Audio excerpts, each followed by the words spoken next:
नमस्कार, आप सभी। मेरा नाम है अशोक गिराद एडवोकेट और मैं आप सभी के लिए लीगल एडवाइस वीडियोस अपलोड करता हूं, जो कि आप सब लोग उसको लाइक करते हैं, पसंद करते हैं, शेयर करते हैं और सब्सक्राइब भी करते हैं। अब तक नहीं किया है तुरंत कर लीजिएगा और दूसरे लोगों तक भी इस जानकारी को जरूर शेयर करिएगा। देखिए, किसी भी प्रकार से कोई जब विवाद होता है या कोई एफआईआर होती है तो हर व्यक्ति का, जिसके साथ गलत हुआ है उसका भी अधिकार है एफआईआर दर्ज कराने का, और जिसने किया है या फिर किसके ऊपर एफआईआर दर्ज हुई है उसका भी अधिकार है कि वो अपने अधिकारों के लिए लोअर कोर्ट, हाई कोर्ट और सुप्रीम कोर्ट तक जा सके। तो ऐसे ही जैसे आपने थंबनेल में देखा होगा कि हमारे एक क्लाइंट हैं जिन्होंने हाई कोर्ट में मूव किया। उनकी पत्नी ने एफआईआर उनके ऊपर दर्ज कराई, तो उसके बाद उन्होंने हाई कोर्ट की तरफ मूव किया और उनको जजमेंट में क्या मिला मैं आपको आज इस वीडियो में पूरा बताऊंगा। क्योंकि बहुत लोगों की ये भी कंफ्यूजन है कि सर, हम सेक्शन 498A को अगर क्वेश कराने के लिए जाते हैं तो क्या हमारी एफआईआर क्वेश होती है या नहीं होती है, क्या होगा क्या नहीं होगा। कहीं ऐसा ना हो कि हाई कोर्ट भी हमको वापस लौटा दे कि तुम जाओ नीचे जमानत कराओ। तो ऐसा कब क्या होगा, इस तरह की चीज़ें जो है वो आपके आज इस वीडियो के द्वारा क्लियर हो जाएंगी कि वाकई सेक्शन 498A की जो एफआईआर हमारे मतलब पति के ऊपर जो होती है तो उसको हाई कोर्ट में चैलेंज करना चाहिए या नहीं करना चाहिए। तो अगर आप इस चैनल पर नए हैं तो तुरंत सब्सक्राइब करें और दूसरे लोगों तक भी जानकारी को जरूर शेयर करें। देखिए, 498A यानी कि जो पत्नी जो है वो अपने पति के ऊपर से कहीं ना कहीं क्रूअल्टी और क्रूअल्टी बाय हस्बैंड्स, मतलब पति के जितने भी रिश्तेदार हैं उन सभी लोगों के द्वारा अगर किसी प्रकार से पत्नी के ऊपर क्रूअल्टी करी जाती है तो वो पत्नी जो है वो सेक्शन 498A की एफआईआर पति के खिलाफ करा देती है। अब इसमें कितना मामला झूठ है, कितना सच है, ये तो बात की बात है, लेकिन फिर भी मैं आपको बताना चाहूंगा कि आजकल जो केसेस जो हैं वो कोर्ट में भी पाए जा रहे हैं और लास्ट में जब कुछ महिलाएं हैं जो लड़ती हैं तो लास्ट में जो है वो डिसीजन यही आता है कि इनको बरी कर दिया जाए। तो इतना समय खराब कर कर कई साल उसमें मतलब ट्रायल लड़के और लड़ने के बाद जो है लास्ट में ये निर्णय आता है कि इनको बरी बरी कर दिया जाए। तो इंसान जिसने लड़ा है, जिसने मतलब कर दिया केस, वो तो अपने घर पे पड़ जाता है, लेकिन जिसने लड़ा है केस उसने कितने सालों तक ये मेंटल टॉर्चर उसने झेला होगा कि क्योंकि उसको कदम कदम पर क्या करना है, क्या क्या होगा क्या नहीं होगा, वो उसके दिमाग में ये सब कुछ चलता रहता है। तो ऐसे ही छोटी छोटी बातों पर अगर किसी प्रकार से अगर आप एफआईआर दर्ज करा देंगे पति के ऊपर तो सोचकर देखिए कि ये जीवन का होगा क्या। क्योंकि कहीं ना कहीं जरूरत है पति को पत्नी की और पत्नी को पति की, एक दूसरे के लिए दोनों ही बने हैं, लेकिन जहां पर ये केस वगैरह आ जाते हैं तो वहां पर जो एक दूसरे के प्रति जो मन में प्यार होता है वो हो सकता है कि किसी प्रकार से खटास आ जाए और ये जो चीज चल रही है वो आगे बढ़कर और बड़ा रूप ले लें। तो सेक्शन 498A के बारे में आपको बताऊंगा कि अगर सेक्शन 498A आपको हो गया है, मैं तो ये कहता हूं कि कई रास्ते इसमें होते हैं। जैसे कि आप सेक्शन 498A हुआ तो आप उसमें बेल भी करा सकते हैं या फिर उसको ट्रायल के लिए फेस कर सकते हैं या फिर आप हाई कोर्ट मूव कर सकते हैं। तो आज मैं आपको यही बताऊंगा कि अगर आप हाई कोर्ट मूव करेंगे तो आपके लिए क्या क्या रेमेडीज आपको ऑनरेबल कोर्ट के द्वारा मिल सकती हैं, और जो अभी हमारे क्लाइंट हैं जो अभी हाई कोर्ट गए थे और उनको क्या रेमेडी मिली। अब मैं आपको बताना चाहता हूं सीधे मुद्दे की बात। तो जो हमारे जो क्लाइंट हैं इनके ऊपर एफआईआर दर्ज हुई और एफआईआर दर्ज होने के बाद जैसे ही इन्होंने अपने वकील से संपर्क किया कि भाई हमारे ऊपर सेक्शन 498A की एफआईआर दर्ज हो गई है, तो इनके पास जैसे ही एफआईआर दर्ज होने के बाद ये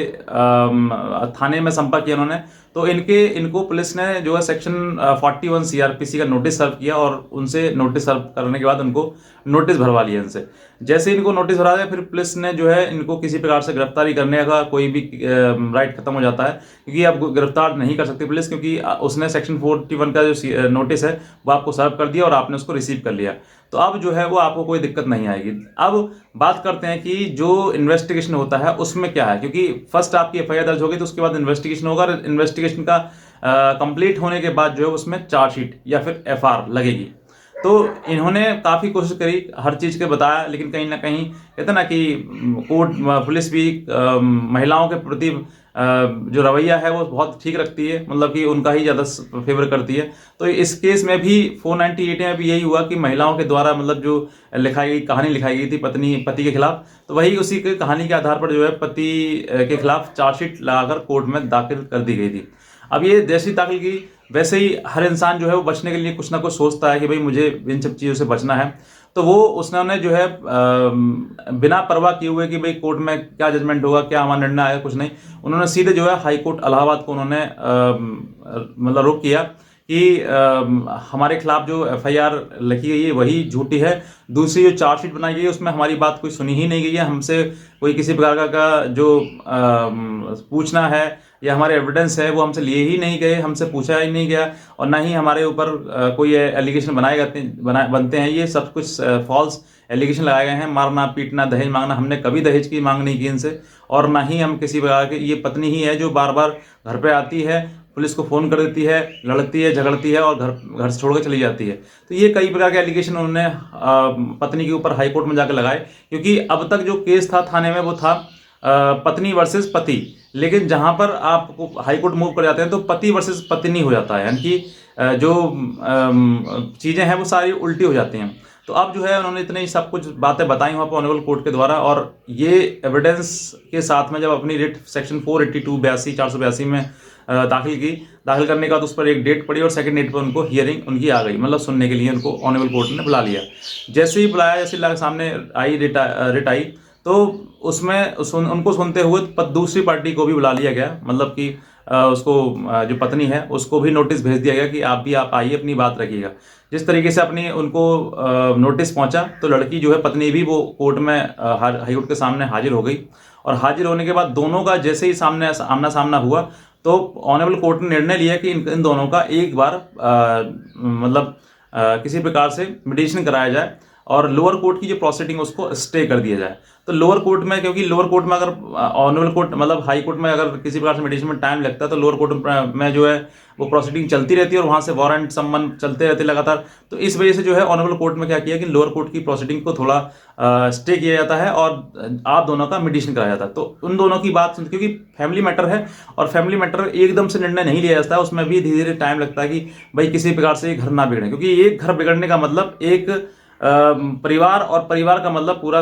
विश्व, एक कुटुंब है। एक कुटुंब कहते हैं ना, फैमिली न्यायालय कुटुंब है, तो वो कुटुंब को मतलब बिगाड़ना। तो ये ऑनरेबल कोर्ट ने भी एक अच्छा निर्णय लिया कि दोनों को, पत्नी और पति को, दोनों को बैठाकर इन दोनों की प्रॉब्लम पूछी जाए कि वाकई क्या प्रॉब्लम है और किस प्रॉब्लम का सॉल्यूशन क्या है, समाधान क्या है। तो दोनों को मेडिटेशन के लिए भेज दिया गया, और मेडिटेशन भेज के दौरान लोअर कोर्ट के लिए स्टे करने के लिए आदेश कर दिया और उन दोनों को मेडिटेशन कर दिया। तो ये जो एक निर्णय है, ये जो जजमेंट है ऑनरेबल हाई कोर्ट का, इस जजमेंट के आधार पर जो है इन्होंने कभी नहीं सोचा था कि इस तरह की चीज़ें हमारे सामने आ जाएंगी और हमारी जो कोर्ट प्रोसीडिंग है वो स्टे हो जाएगी। तो ये लोअर कोर्ट की स्टे हो गया, और फिर ना ही जमानत करने की जरूरत पड़ी, ना ही कोर्ट जाने की जरूरत पड़ी, और ना ही उनको किसी प्रकार कोई समस्या, सिर्फ और सिर्फ क्या है, उनको मेडिटेशन जाना है। तो मेडिटेशन में जाना है, मेडिटेशन में अब दोनों की बात सेटल होती है, तो हो सकता है कि मेडिटेशन के आधार पर ही एफआईआर जो क्वेश्चन हो जाए, जो आपका केस जो है सेक्शन 498 का वो खत्म हो जाएगा। और अगर नहीं होती है, नहीं मतलब दोनों का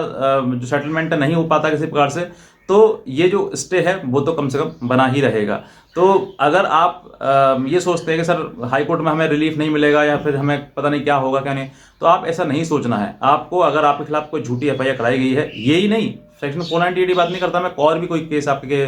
खिलाफ किया गया है और आपको लगता है कि बाकी मेरे खिलाफ जो गलत किया गया है, तो आप जरूर इसके अगेंस्ट जाएं, इसको आप हाई कोर्ट तक लाएं, सुप्रीम कोर्ट तक ले जाएं, ताकि आपके साथ साथ में अगर और भी कोई पति ऐसा केस लाता है तो हो सकता है कि आपके साथ में उनको भी रिलीफ मिल जाए। तो ये आपके लिए बहुत ज़रूरी इंपॉर्टेंट जानकारी थी, और आप ऐसा स्टेप जरूर लें,